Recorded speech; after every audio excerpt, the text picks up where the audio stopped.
আসসালামু আলাইকুম স্যার। ওয়ালাইকুম আসসালাম। সবাই ভালো আছো? জি স্যার, আপনি কেমন আছেন?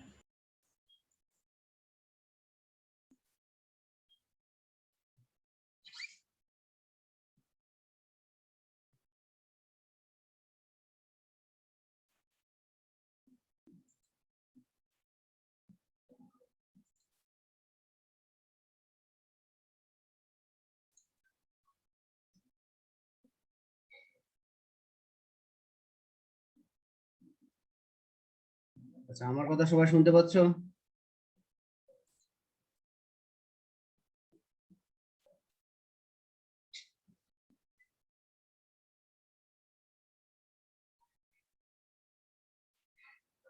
আচ্ছা, আমার কথা সবাই শুনতে পাচ্ছ? জি স্যার। Thank you.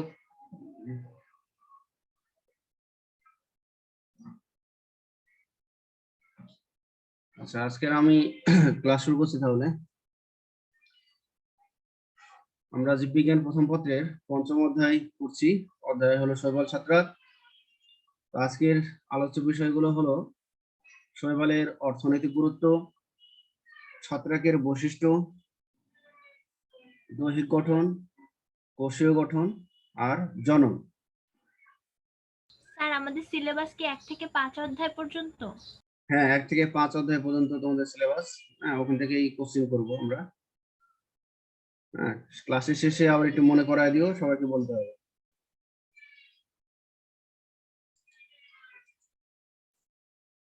আচ্ছা, এখন আমরা শৈবালের উপকারী গুরুত্ব পড়ব।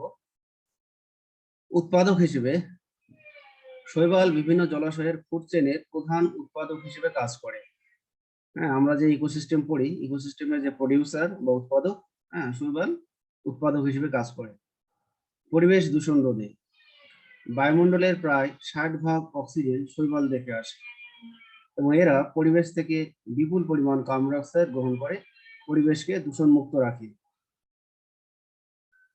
বায়োফুয়েল তৈরিতে, বায়োফুয়েল মানে জৈব জ্বালানি, বট্রিওকক্কাস ব্রাউনি নামক শৈবাল বায়োফুয়েল তৈরিতে ব্যবহৃত হচ্ছে।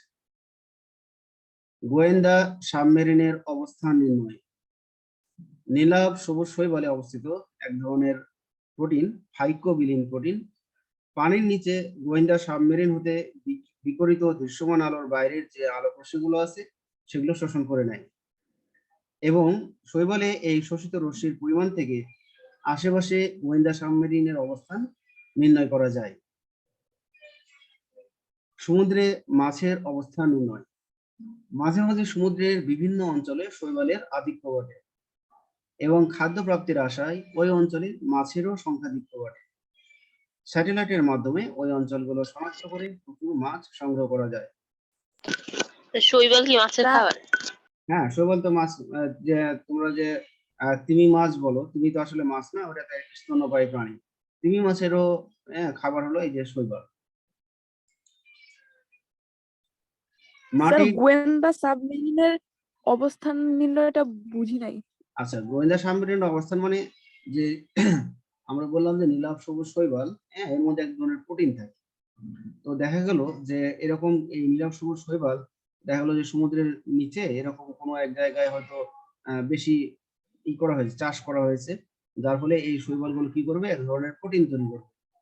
হ্যাঁ, আর এই প্রোটিন কি করে যে গোয়েন্দা মানে শত্রু পক্ষের যে কোনো সাবমেরিন যদি থাকে, গোয়েন্দা সাবমেরিন, সেই গোয়েন্দা সাবমেরিন তখন কি করবে, সেখান থেকে যে ক্ষতিকর রশ্মিগুলো নিঃসরণ করে, দৃশ্যমান আলোর বাইরে যে ক্ষতিকর রশ্মিগুলো আছে বা বিভিন্ন আলোক রশ্মি আছে সেগুলো শোষণ করে নেয় এই ফাইকোবিলিন প্রোটিন, যেটা শৈবালে থাকে। তখন শৈবালে এর আধিক্য দেখে বুঝতে পারা যাবে যে ওই সাবমেরিনটা কত দূরে আছে। তখন এইভাবে আমরা শত্রুপক্ষের গোয়েন্দা সাবমেরিন আমরা বুঝতে পারবো যে অমুক জায়গাতে গোয়েন্দা সাবমেরিনটার অবস্থা।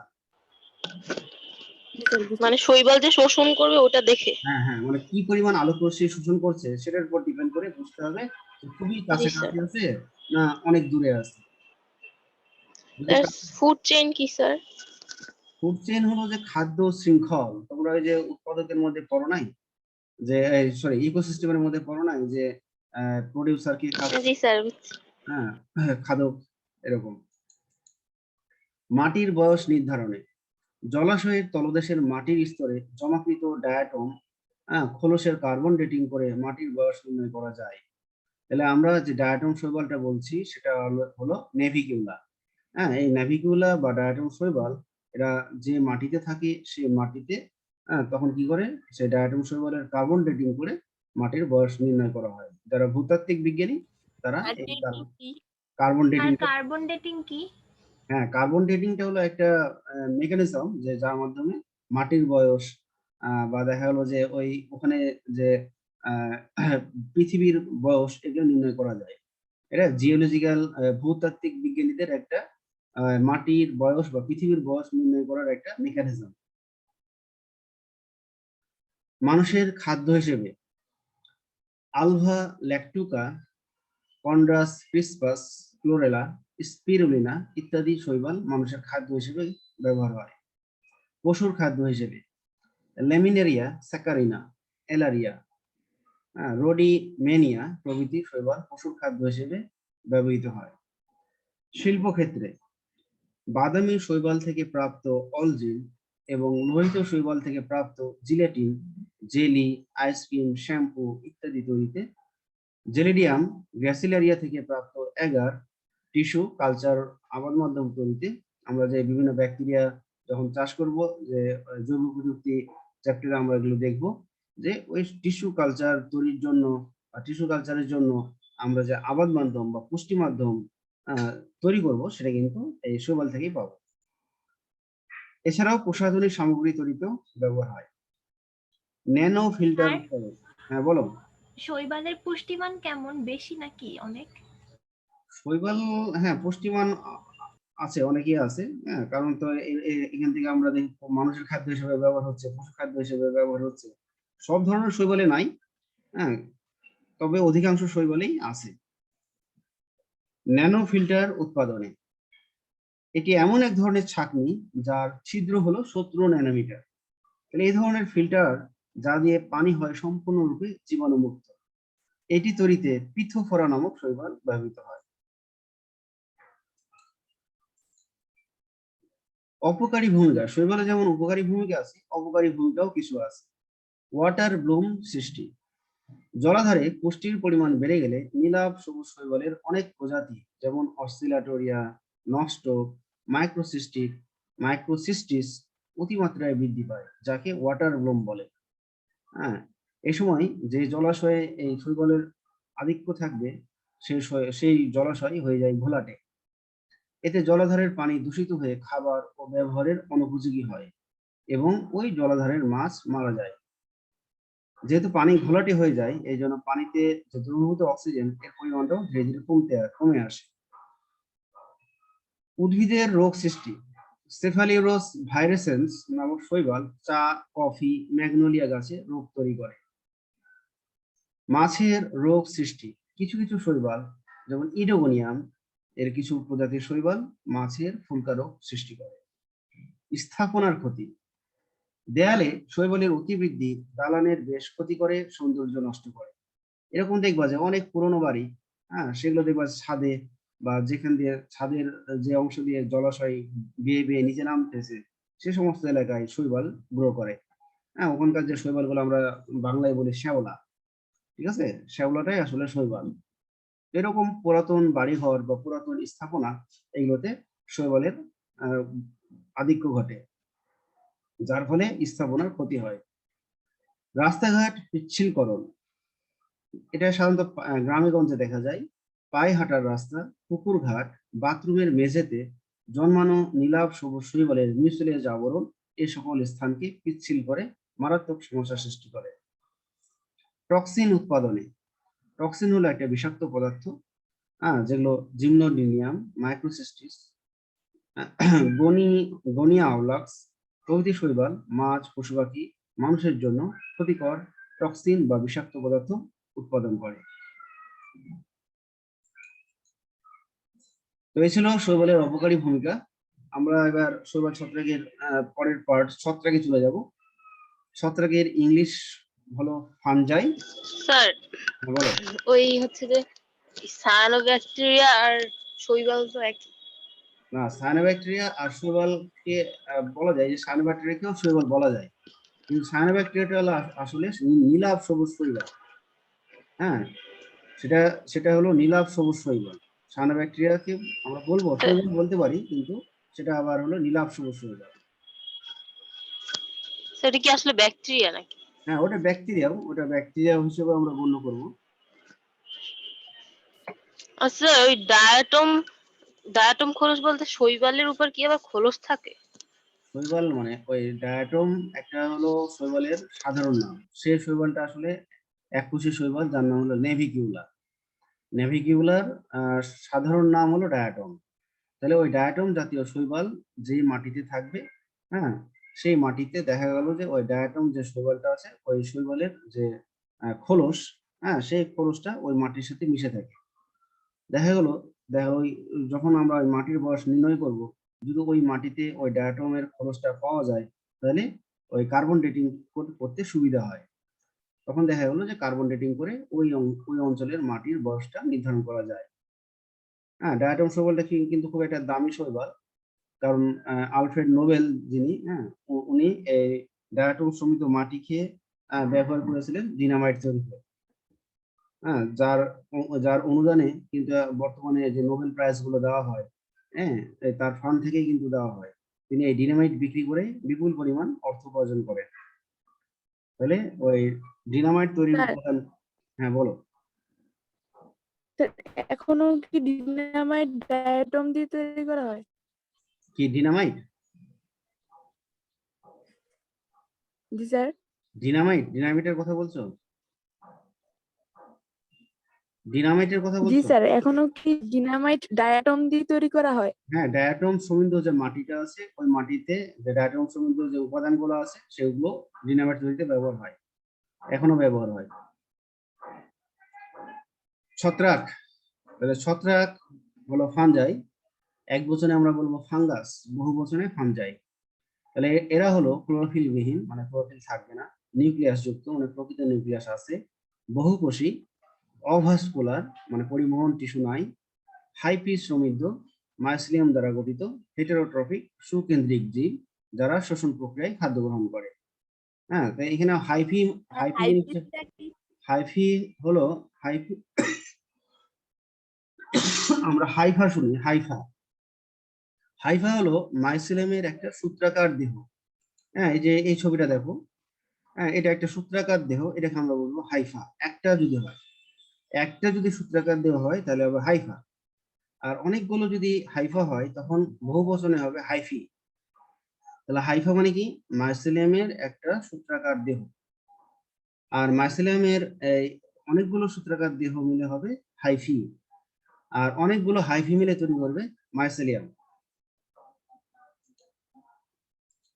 ওকে,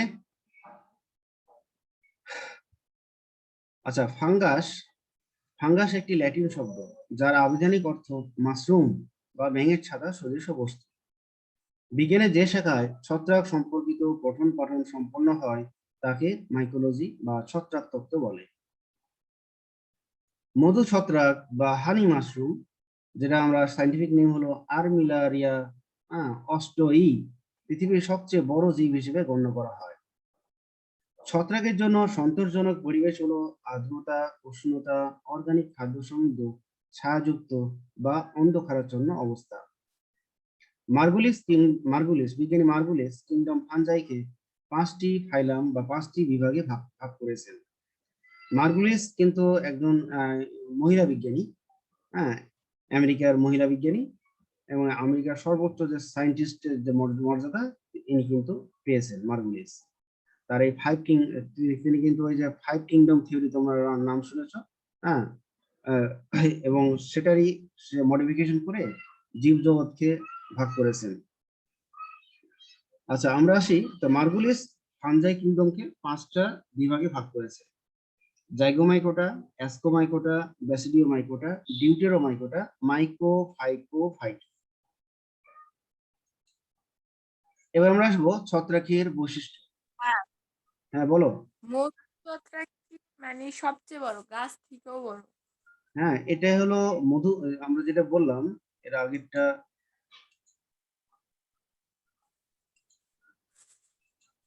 হ্যাঁ এখানে মধু ছত্রাক যেটা বললাম, হ্যাঁ এটা হলো অ্যাগ্রিগেশনের মতোই দেখতে। হ্যাঁ, দেখা যাবে বিশাল একটা ব্যাঙের ছাতা। হ্যাঁ, যে ব্যাঙের ছাতার নিচে মনে করো যে মানুষগুলো ক্ষুদ্র ক্ষুদ্র মনে হয়, অনেক বড়। হ্যাঁ, এটা এই সায়েন্টিফিক নেমটা স্যার ইন্টারনেটে সার্চ ইন্টারনেটে দিলেই, সার্চ দিলে পাওয়া হ্যাঁ যাবে? হ্যাঁ হ্যাঁ পাওয়া যাবে। স্যার, আচ্ছা, হ্যাঁ এই বলো। ছত্রাকের জন্য আর্দ্রতা, উষ্ণতা আর ছায়াযুক্ত অবস্থা হচ্ছে সন্তোষজনক, তার মানে গরম তার জন্য ভালো, উষ্ণতা বলেছে যে। হ্যাঁ, গরমকাল হলে দেখা গেলো যে আমরা গরমের সময়, যেহেতু গরমের সময় বাতাসে আর্দ্রতা বেড়ে যায়, হ্যাঁ, তো যার কারণে জলীয় বাষ্পের পরিমাণ বেড়ে যায়, আর এই সময় তো ভ্যাপসা ভ্যাপসা গরম হয়, যার কারণে দেখা গেলো যে আমরা ঘেমে যাই। আর আমরা ঘেমে গেলে যত বেশি ঘামবো তত বেশি আমাদের শরীরটা আর্দ্র থাকবে। হ্যাঁ, এবং সেখানে দেখা গেলো যে ব্যাকটেরিয়া বা এই ছত্রাক, এই সমস্ত, হ্যাঁ এদের জন্য অনুকূল পরিবেশ হয়। বুঝতে পেরেছো? এই আর কারণে তাহলে ওই যে রুটি ফোলানোর সময় ইস্ট দিলে উত্তাপে তো ইস্ট মারা যায়। না, ইস্ট যেটা আছে, ইস্ট তো হলো ছত্রাকেরই একটা গুঁড়া, ওর সাথে আরো কিছু মেডিসিন দেওয়া থাকে। ঠিক আছে, ছত্রাকের ওটা গুঁড়া, ওটা প্রসেসিং করে ওই গুঁড়াটা করা হয়। ওটা তো পিওর ছত্রাক এনে আমরা দিয়ে দিচ্ছি না, ওটাতে প্রসেসিং করে আগেই মেরে ফেলা হয়। ঠিক আছে, এবং দেখা গেলো যে ওই ছত্রাক যখন, ছত্রাকের গুঁড়াটা, হ্যাঁ যেটা আমরা বেকিং পাউডার হিসেবে জানি, হ্যাঁ সেটা যখন আমরা আটা, পাউরুটি বা বিস্কুট তৈরিতে যখন দিই, তখন সেটাকে ফুলায় ওঠায়, কারণ সেখানে কিছু রাসায়নিক বিক্রিয়া ঘটায়। ছত্রাকের গুঁড়াগুলো কিছু রাসায়নিক বিক্রিয়া ঘটায়।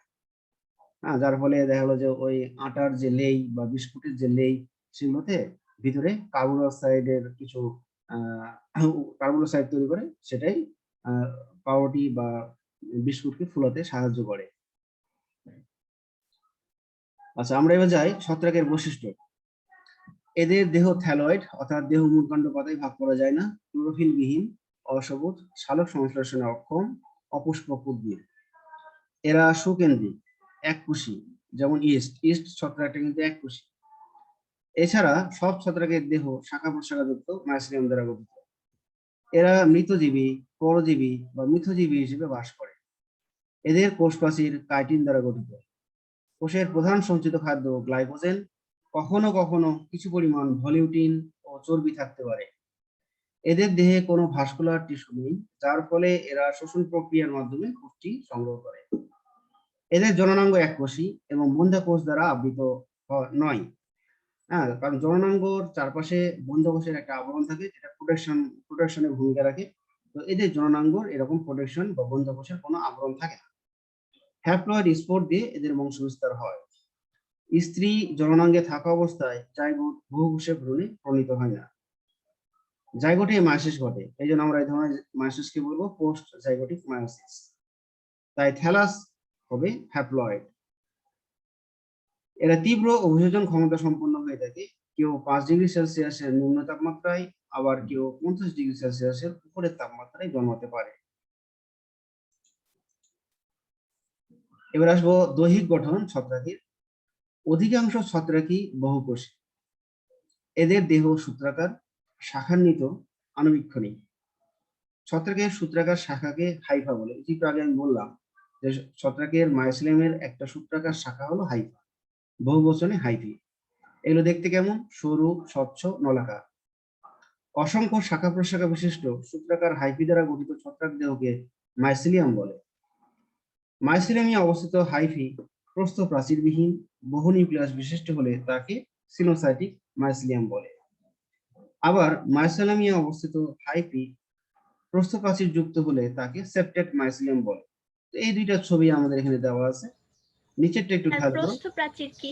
হ্যাঁ বলতেছি, উপরেরটা একটু খেয়াল করো। উপরেরটা হলো হাইফি, হ্যাঁ এটা মাইসিলিয়ামের হাইফি। মাঝখানে দেখো যে আনারিক বা ব্যবধায়ক দেওয়া আছে, কালো কালো বা একটু অ্যাশ কালারের এটা দেওয়া আছে, পর্দা দেওয়া আছে। আর নীলগুলো হলো নিউক্লিয়াস। তাহলে মাঝে মাঝে যে পর্দাগুলো সেগুলো হলো ব্যবধায়ক। তাহলে উপরের হাইফাটার মাঝে আমরা দেখতে পাচ্ছি যে যে আমরা অঙ্গজ কোষগুলো দেখতে পাচ্ছি, সেই কোষগুলোর মাঝে মাঝে ব্যবধায়ক বা প্রস্থপ্রাচীর আছে। আর নিচেরটাই আছে, নিচেরটাই নাই। নাই। তাহলে না স্যার। নিচেরটাই নাই, এই কারণে এই হাইফাকে দেখে মনে হচ্ছে বহু নিউক্লিয়াস। তাহলে যদি প্রস্থপ্রাচীর বিহীন হয় হাইফা, তাহলে সেই হাইফাকে আমরা বলবো সিনোসাইটিক হাইফা। পোষক দেহ থেকে খাদ্য শোষণকারী হাইফাকে ফস্টোরিয়াম বলে, যেমন ফাইটোপ্তরা। পরিবেশ থেকে খাদ্য শোষণকারী হাইফাকে রাইজয়েড বলে, যেমন রাইজোপাস স্টেলোনিফেরা। মাইসিলিয়াম যখন শক্ত রশির মতো গঠন সৃষ্টি করে তখন তাকে রাইজোমর্ফ বলে। অ্যাগারিকাস, যেমন আমরা অ্যাগারিকাসে দেখব রাইজোমর্ফ। উদ্ভিদের সরু মূল বা মূলরোমের চারিদিকে বা অভ্যন্তরে যেসব ছত্রাক জালের মতো বেষ্টন করে রাখে তাদের মাইকোরাইজাল ছত্রাক বলে, যেমন স্যাপ্রোলেজনিয়া। উদ্ভিদ মূল ও ছত্রাকের মধ্যকার এমন মিথজীবী আচরণকে মাইকোরাইজাল অ্যাসোসিয়েশন বলে। স্যার ছত্রাক কিসের মাধ্যমে খাদ্য শোষণ করে, মানে কোন অঙ্গ? এই যে এই হাইফার মাধ্যমেই সে খাদ্য শোষণ করে পোষক দেহ থেকে। এই ছবিটা তো আমরা দেখালাম। এবার আসবো ছত্রাকের কোষীয় গঠন। আগেরটা ছিল দৈহিক গঠন, এবার আসবো কোষীয় গঠন। একটা ছত্রাকের কোষ কি কি নিয়ে গঠিত? সাধারণ উদ্ভিদ কোষের মতোই যে উপাদানগুলো আছে ছত্রাকের কোষেও ঠিক একই রকম উপাদান আছে। যেমন ছত্রাকের একটা অঙ্গজ কোষ দুইটা অংশ নিয়ে গঠিত, কোষপ্রাচীর আর কোষপ্রাচীর দ্বারা ঘেরা অংশ প্রোটোপ্লাস্ট। তাহলে কোষপ্রাচীর, অধিকাংশ ছত্রাক কোষের কোষপ্রাচীর কাইটিন দ্বারা গঠিত। কাইটিন তোমরা জানো যেটা এক ধরনের জটিল পলিস্যাকারাইড। এছাড়াও অন্যান্য কিছু ছত্রাক আছে যারা সেলুলোজ, মেলানিন ইত্যাদি পাওয়া যেতে পারে। প্রোটোপ্লাস্টকে সংরক্ষণ করাই এর মূল কাজ। এছাড়াও পানি ও অন্যান্য দ্রবণের জন্য এরা ভেদ্য। প্রোটোপ্লাস্ট কোষঝিল্লি, সাইটোপ্লাজম ও নিউক্লিয়াস নিয়ে ছত্রাকের প্রোটোপ্লাস্ট গঠিত। কোষঝিল্লি, তাহলে কোষপ্রাচীর দ্বারা ঘেরা যে অংশ সেটা হলো কোষঝিল্লি। ছত্রাকের কোষঝিল্লির প্রধান উপাদান এরগোস্টেরল। এরগোস্টেরল এক ধরনের কিন্তু স্টেরয়েড লিপিড। কোষঝিল্লিটি কোনো কোনো স্থানে ক্ষুদ্র পকেটের আকার ভাঁজ হয়ে লোমাজোম নামক অংশ গঠন করে। তাহলে কোষঝিল্লি, হ্যাঁ, আমরা দেখব যে কোন কোন স্থানে পকেটের মতো একটা গঠন তৈরি করে বা ভাঁজ তৈরি করে, যাকে আমরা বলবো লোমাজোম। সাইটোপ্লাজম, তরুণ মাইসিলিয়াম ও হাইফার শীর্ষ দেশে সাইটোপ্লাজম ঘন দানাদার সমসত্ব। তাহলে যে মাইসিলিয়াম বা হাইফা তরুণ থাকবে, হ্যাঁ, সেই সমস্ত হাইফা বা মাইসিলিয়ামের শীর্ষভাগের কোষ যে সাইটোপ্লাজম সেগুলো হবে ঘন দানাদার সমসত্ব। আর যদি সেটা পরিণত মাইসিলিয়াম বা পরিণত হাইফা হয়, হাইফার কোষ হয়, সেগুলো অপেক্ষিত পাতলা এবং গহ্বরযুক্ত। সাইটোপ্লাজমে অন্যান্য কোষের মতোই সমসত্ব কি? সমসত্ব মানে ছড়ানো।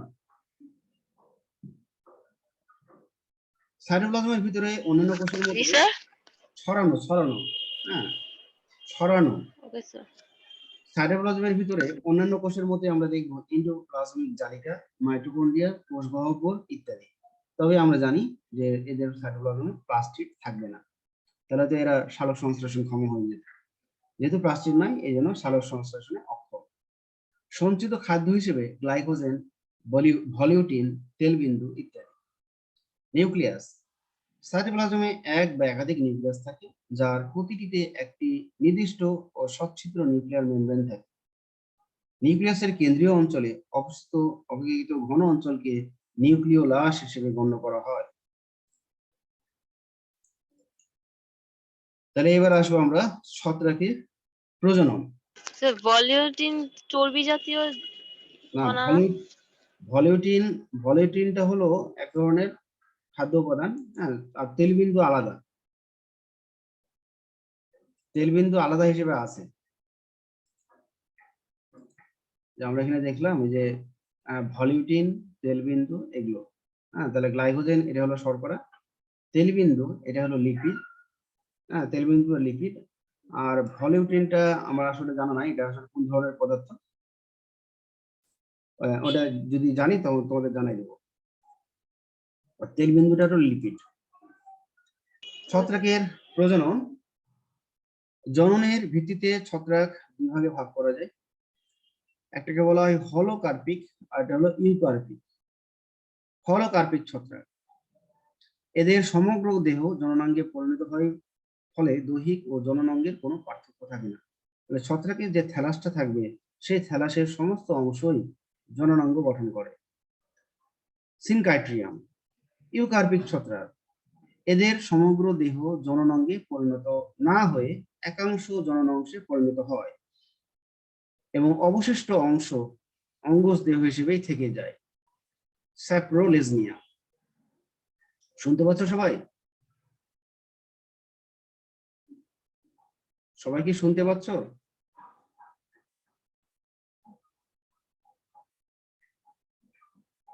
হ্যাঁ, হ্যালো হ্যালো।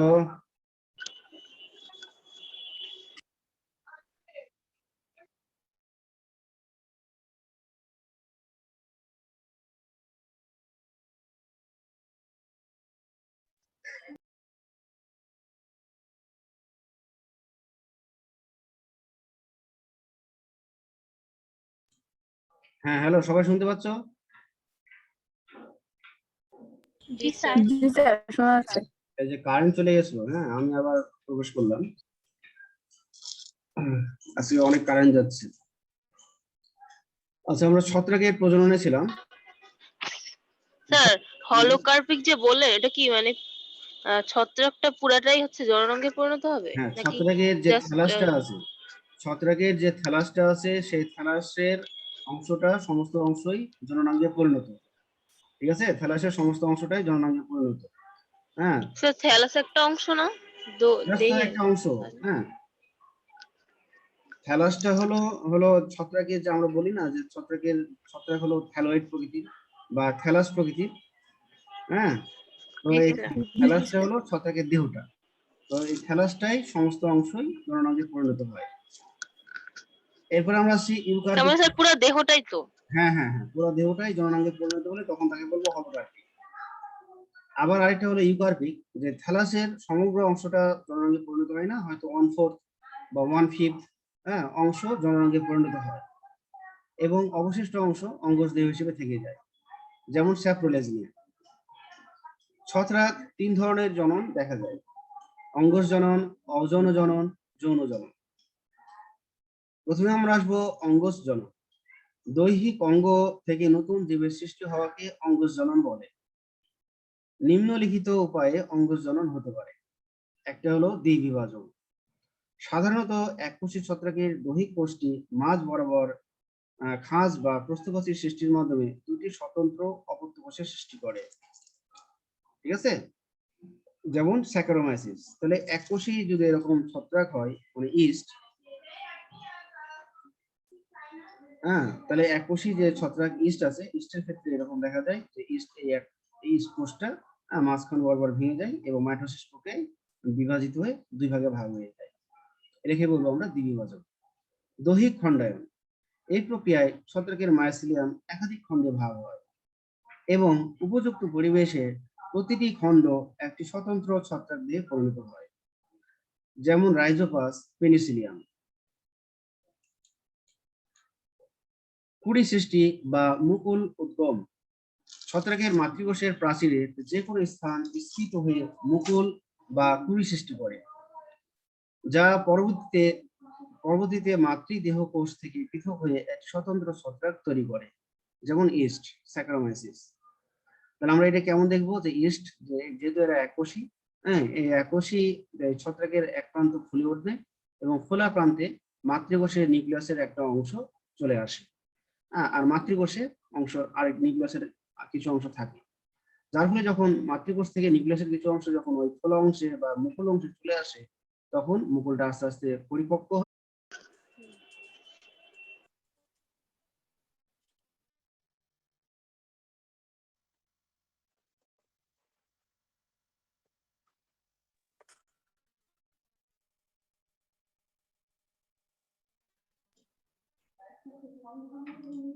হ্যাঁ, হ্যালো, সবাই শুনতে পাচ্ছ? জি স্যার। জি স্যার। তোমাদের ওদিকে কারেন্ট যাচ্ছে নাকি? স্যার আমার 2 দিন আগে গিয়েছিল, এখন আর যায় না সেরকম। না, আমাদের আজ সকাল থেকে অনেক জ্বালাচ্ছে। জেনারেটর আছে, একবার যাচ্ছে আবার জেনারেটর অন হচ্ছে, আবার কারেন্ট আসছে। আচ্ছা, এবার আমরা আসবো অজন জনন।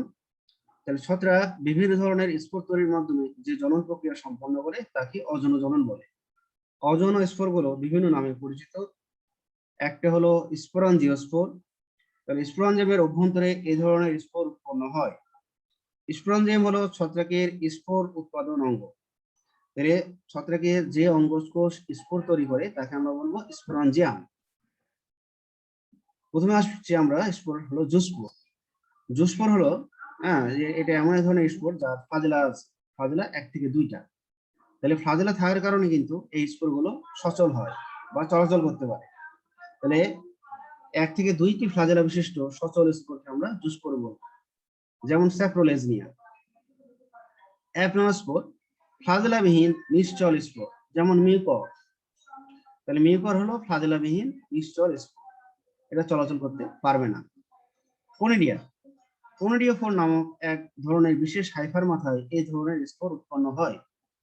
কোনিডিয়া সাধারণত নিশ্চল, এককোষী বা বহুকোষী হতে পারে, যেমন অ্যাল্টারনারিয়া, পেনিসিলিয়াম, অ্যাসপারজিলাস ইত্যাদি।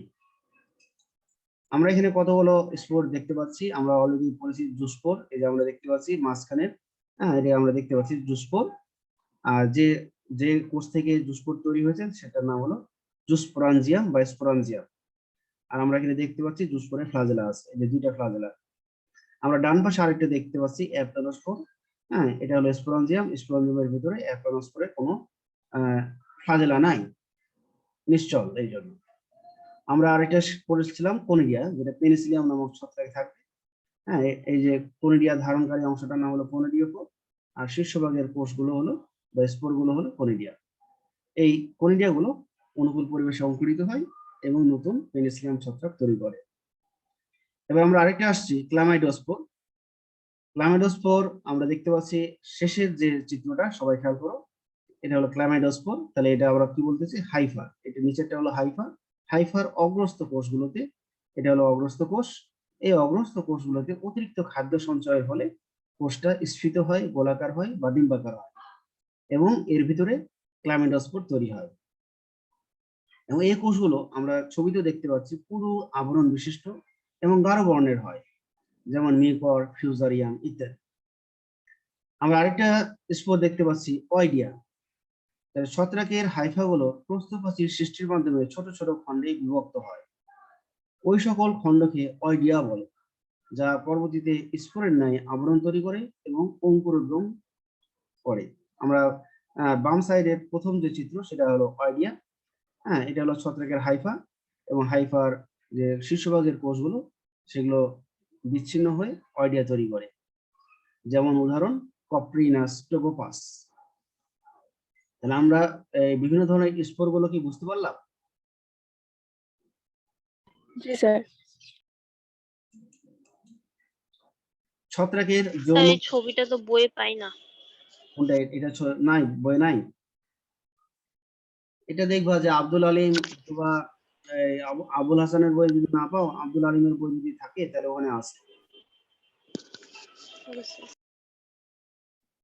যৌন প্রজনন, দুটি হ্যাপ্লয়েড জনন কোষের মিলনের মাধ্যমে যে প্রজনন ঘটে তাকে যৌন জনন বলে।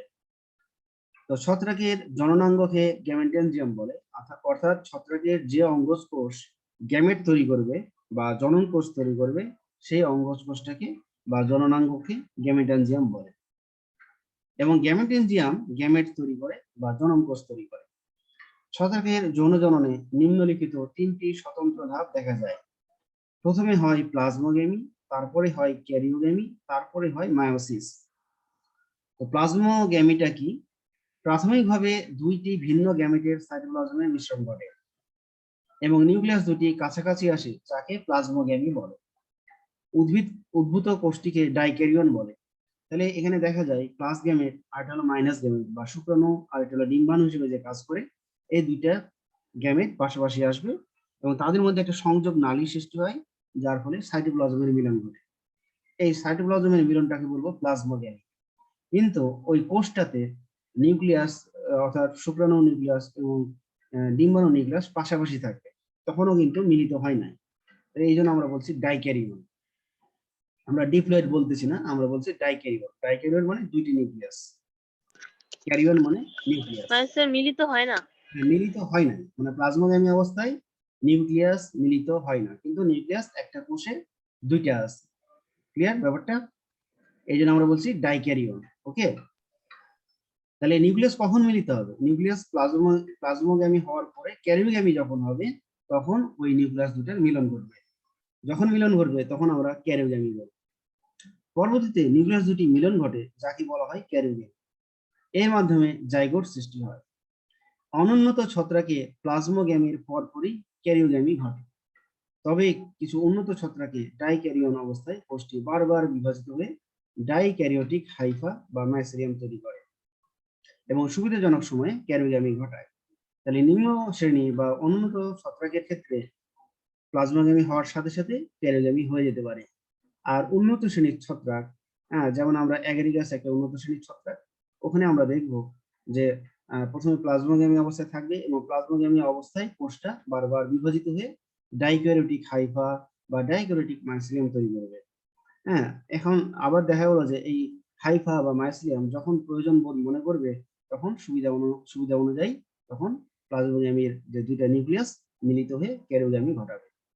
তাহলে এই লাইনটা বুঝতে পারলা? জি স্যার। মায়োসিস, তাহলে ক্যারিওগ্যামির ফলে কিন্তু যে নিউক্লিয়াসটা সেটা ডিপ্লয়েড হয়ে গেছে।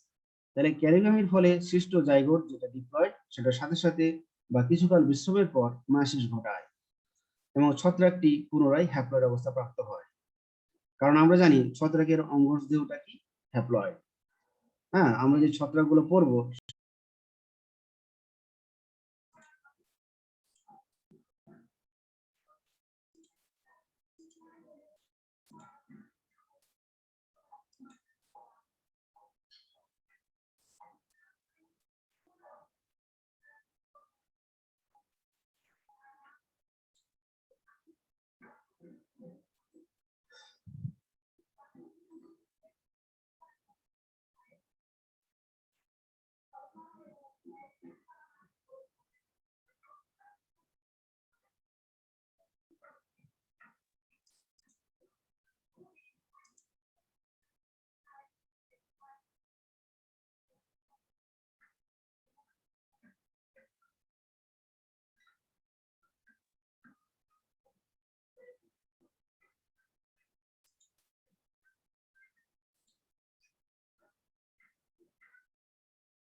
হ্যালো,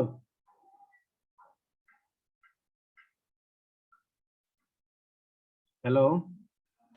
জি স্যার। বাকিরা কি আবার জয়েন করছে না? স্যার আমি গ্রুপে বলবো? বলে দাও তো একটু।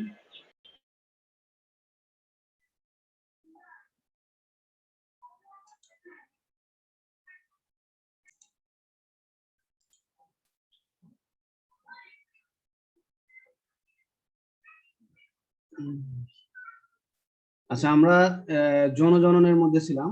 জনজননে আমরা বলেছিলাম যে ক্যারিওগ্যামি হওয়ার ফলে জাইগোট তৈরি হবে আর জাইগোটের সাথে সাথে বিভাজিত হতে পারে অথবা কিছু কাল বিশ্রাম দশা পার করার পর মায়োসিস বিভাজন ঘটায়, যার ফলে ডিপ্লয়েড জাইগোট মায়োসিস প্রক্রিয়ায় বিভাজিত হয়ে পুনরায় হ্যাপ্লয়েড অবস্থাপ্রাপ্ত হয়। অ্যাসকোমাইকোটা বা স্যাক ফানজাইতে অ্যাসকাস নামক নলের ভিতর 4 থেকে 8টি অ্যাসকোস্পোর তৈরি হয়। ব্যাসিডিওমাইকোটা বা ক্লাব ফানজাইতে ব্যাসিডিওকার সিস্টেমের ব্যাসিডিয়ামের মাথায় ব্যাসিডিওস্পোর উৎপন্ন হয়। দ্বিতীয় যেটা আমরা পড়লাম ব্যাসিডিওমাইকোটা বা ক্লাব ফানজাই, এটা আমরা অ্যাগারিকাস ছত্রাকের মধ্যে পাবো। তখন আমরা এই ব্যাসিডিওস্পোর, ব্যাসিডিয়াম এগুলো সম্পর্কে বিস্তারিত জানবো। ছত্রাকের যৌন জননে গ্যামেটের মিলন তিনটি উপায় হতে পারে। প্রথমটা হলো আইসোগ্যামি। আইসোগ্যামিটা কি? সম আকৃতির কিন্তু প্রকৃতিগতভাবে ভিন্ন প্লাস এবং মাইনাস দুটি গ্যামেটের মিলনকে আইসোগ্যামি বলে। যেমন সিনকাইট্রিয়াম। বাম সাইডে ছবিটা ক নাম্বার ছবিটা দেখো, যে পুং গ্যামেট এবং স্ত্রী গ্যামেট বা প্লাস গ্যামেট আর মাইনাস গ্যামেট দুইটারই আকৃতি কিন্তু একই, দুটাই ফ্লাজেলা এবং দুটাই সমান আকৃতি বিশিষ্ট, কিন্তু যেহেতু দুইটা ভিন্ন গ্যামেট, একটা প্লাস একটা মাইনাস, এই ধরনের মিলনকে আইসোগ্যামি বলা হয়। এবার আসছি অ্যানাইসোগ্যামি। এটা হবে কি? আকার, আকৃতি ও প্রকৃতিগতভাবে ভিন্ন একেবারে বড় স্ত্রী গ্যামেট আর ছোট পুং গ্যামেট, কিন্তু দুটাই কিন্তু সচল, মানে ফ্লাজেলা আছে। প্লাস গ্যামেটেও ফ্লাজেলা আছে এবং মাইনাস গ্যামেটেও ফ্লাজেলা আছে, মানে ডিম্বাণুতেও ফ্লাজেলা আছে আর শুক্রাণুতেও ফ্লাজেলা আছে। তাহলে এই ধরনের গ্যামেটের মিলনকে আমরা বলবো অ্যানাইসোগ্যামি। এক্ষেত্রে অ্যানাইসোগ্যামিতে ডিম্বাণুটা বড় সচল আর শুক্রাণুটা ছোট সচল। তাহলে এই ধরনের গ্যামেটের মিলনকে আমরা বলবো অ্যানাইসোগ্যামি। অ্যালোমাইসিস। আরেকটা হলো ওগ্যামি। এখানে ডিম্বাণু সবসময় বড় আর নিশ্চল আর শুক্রাণু সবসময় ছোট আর সচল হয়। তাহলে এই ধরনের গ্যামেটের মিলনকে আমরা বলবো ওগ্যামি, যেমন স্যাপ্রোলেজনিয়া। ঠিক আছে? তাহলে এইভাবে আমরা তিন ধরনের যৌন জনন আমরা দেখতে পাবো। ছত্রাকের ডাইমরফিজম। ডাই মানে দুই, মর্ফ মানে হলো অঙ্গ সংস্থান বা দেহ। তাহলে ভিন্নতর পরিবেশের কারণে নিজের আকৃতির পরিবর্তনের যোগ্যতাকে ডাইমরফিজম বলে। যেমন একটা ছত্রাক হিস্টোপ্লাজমা ক্যাপসুলাটাম, এরা যখন মাটিতে থাকে তখন সূত্রাকার। ওই একই ছত্রাক যখন পোষক দেহ বা মানুষের ফুসফুসে অবস্থান করে তখন কোষপিণ্ড গঠন তৈরি করে। আকৃতিটা হয়ে যায় কোষপিণ্ড, কোষের একটা পিণ্ড হয়ে যায়। তাহলে এই হিস্টোপ্লাজমা ছত্রাকটা দুই রকম, মাটিতে যখন থাকছে তখন সূত্রাকার বা ফিলামেন্টের মতো, আর মানুষের ফুসফুসে যখন থাকতেছে তখন এটা কোষপিণ্ডের মতো গঠন তৈরি করছে। এবং মানুষের ফুসফুসে যে রোগটা তৈরি করে, কোষপিণ্ড কি স্যার? কোষপিণ্ড মানে কোষের গুচ্ছ, কোষপিণ্ড মানে কোষের গুচ্ছ। ঠিক আছে? মানে দেখে মনে হবে যে ছোট ছোট একটা টিউমার, যেটা ফুসফুসে এরা এভাবে থাকবে। তো ফুসফুসে যে রোগ সৃষ্টি করে সেই রোগটার নাম হলো হিস্টোপ্লাজমোসিস। মানে ফুসফুসের যে টিস্যুগুলো আছে এই ফুসফুসের টিস্যুগুলোকে নষ্ট করে দেয়। তাহলে এই হলো তাহলে ছত্রাকের ডাইমরফিজম। তাহলে আজকে আমাদের লেকচারও প্রায় শেষ। আজকে লেকচারে অনেক অসুবিধা হলো, 2-3 বার কারেন্ট চলে গেল, এই কারণে অনেকেই জয়েন করো নাই, 13 জন না 14 জন জয়েন করেছো, তোমাদের ধন্যবাদ। এরকম কারেন্ট চলে গেলে তোমরা বারবার জয়েন করতে থাকবে, কারণ এটা তো আসলে মেশিনের মাধ্যমে আমরা ক্লাস নিচ্ছি, এটা এরকম ট্রাবল দেখা দিবেই। তো ঠিক আছে, যারা অংশগ্রহণ করেছো তাদেরকে ধন্যবাদ। আর কারো প্রশ্ন থাকলে বলতে পারো। শেষের দিকে বলেছিলাম স্যার এই হ্যাপ্লয়েড স্পোর দিয়ে হচ্ছে এই ছত্রাক আর শৈবালের হচ্ছে জনন প্রক্রিয়া একই ভাবে, মানে শৈবালেও আমরা দেখবো স্পোর হবে হ্যাপ্লয়েড, ছত্রাকেও না স্পোর। স্যার ওই যে আইসোগ্যামি, ও হ্যাঁ, ওগুলো ইউগ্যামি, একই, ওগুলো একই অ্যাসোগ্যামি, অ্যানাসোগ্যামি, ওগ্যামি, এটা শৈবালেও যেরকম পড়েছো আর ছত্রাকেও ঠিক একই রকম, খালি এক্সাম্পল হবে আলাদা। আচ্ছা এখানে যে বলছে যে হ্যাপ্লয়েড স্পোর দিয়ে বংশ বিস্তার করে, আবার লেখা যে এদের জননাঙ্গ এককোষী, মানে হচ্ছে স্ত্রী জননাঙ্গে থাকা অবস্থায় জাইগোট বহুকোষী ভ্রূণে পরিণত হয় না। হ্যাঁ মানে হ্যাঁ ঠিকই আছে, মানে মনে করো যে কোনো কোনো ছত্রাকে দেখা গেল যে যে স্ত্রী যে ছত্রাকটা আছে সেই ছত্রাকের অঙ্গজ কোষে জাইগোট তৈরি হয়েছে, কিন্তু সে জাইগোট হিসেবেই থাকবে। জাইগোটটা দেখা গেলো পানিতে যতক্ষণ না পড়েছে বা অন্য কোনো জায়গায় পোষক দিয়ে যতক্ষণ না গেছে তখন পর্যন্ত জাইগোটের বিভাজন ঘটবে না, মানে স্ত্রী দেহে জাইগোট হিসেবেই থাকবে।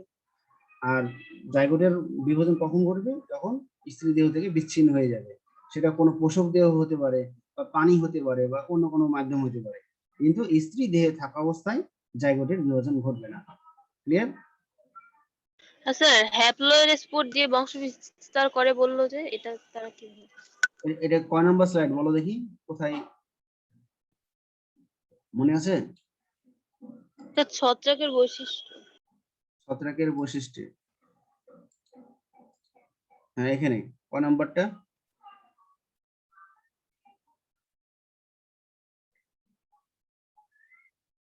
বলতে পারো কয় নাম্বার?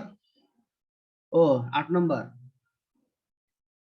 8 নম্বরটা বলছে এদের জননাঙ্গ স্যার এককোষী। হ্যাড্রোলিক হ্যাঁ, স্পোর দিয়ে এদের জননাঙ্গ এককোষী এবং বন্ধকোষ দ্বারা আবৃত নয়। মানে জননাঙ্গ এককোষী, ঠিক আছে, এবং জননাঙ্গের চারপাশে কোনো বন্ধ্যাকোষ থাকবে না। মানে বন্ধ্যাকোষ হলো প্রোটেকশন বা সুরক্ষা প্রদানকারী এক ধরনের কোষ যার প্রজনন ক্ষমতা নাই।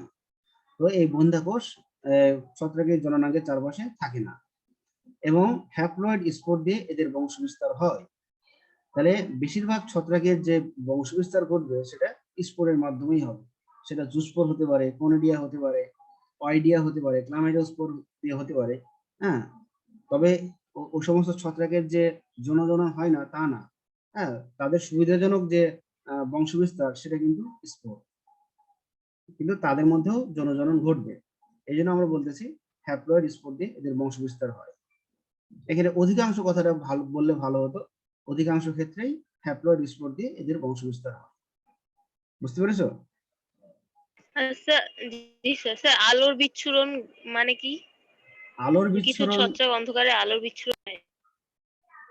এটা এটা কোথায় দেখতে পেয়েছো? ওই যে সাবমেরিন ওটা? না স্যার এটা বইয়ে আছে। আলোর বিচ্ছুরণ মানে হলো যে আলো যে মানে কোন ছত্রাকে এটা পেয়েছো? স্যার ছত্রাকের জন্য সন্তোষজনক পরিবেশ এগুলি বলার পরে বলছে যে কিছু ছত্রাক অন্ধকারে আলোর বিচ্ছুরণ ঘটায়, কিছু ছত্রাক অনেক বিষাক্ত, এগুলি লেখা। ছত্রাকের কি উপকারিতার মধ্যে আছে নাকি? না স্যার, মানে একদম শুরুতে। কার বই এটা? স্যার আবুল হাসান স্যারের বই 194 পৃষ্ঠায়। 194। আচ্ছা দেখি, ছত্রাকের বৈশিষ্ট্যের মধ্যে আছে না শুরুতে?